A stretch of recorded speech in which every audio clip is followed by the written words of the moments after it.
The HyperChange Storytime post-mortem video was idiotic in my humble opinion, because it did not point out the key facts that explained why the implosion happened. For example, in February 2021, Alex Pitti wrote in Seeking Alpha, "I went through the past SEC filings and cobbled together the times Arcimoto gave out information on its pre-orders.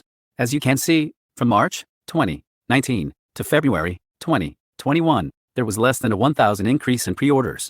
Most of their pre-orders were from 2015 to 2019. From June 2020 to February 2021, there was less than a 500 increase. That's pretty bad for a company that expects to be less than 2 years away from producing 50,000 units per year. As I see things, consumers did not, and still do not, understand the value proposition of a three-wheel electric runabout." A motorcycle blog written by Greg Shamey explains specifically why Arcimoto did not find consumer demand. "The issue is that traditional motorcyclists look at the machine as something other than a motorcycle. I've pitched stories on the Arcimoto to multiple motorcycle publications and they all passed on it with justifications that fell into a broad, the thing isn't a motorcycle category. On the flip side, car drivers look at the FUV and, with its 3 wheels, open cockpit and handlebars, they don't see it as a car either.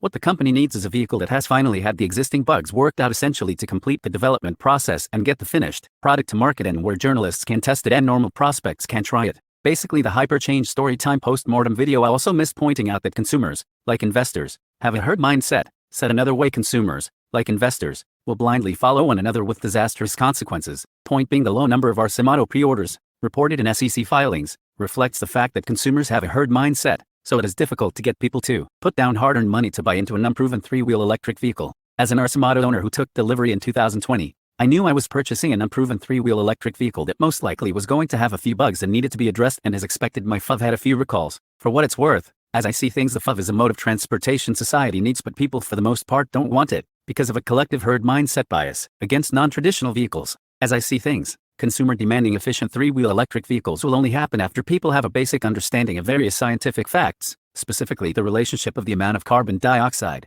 produced by fossil fuels. As it stands, the fact of the matter is the vast majority of consumers are oblivious and scientifically illiterate. So people for the most part continue to blindly consume and create ever-growing problems for future generations.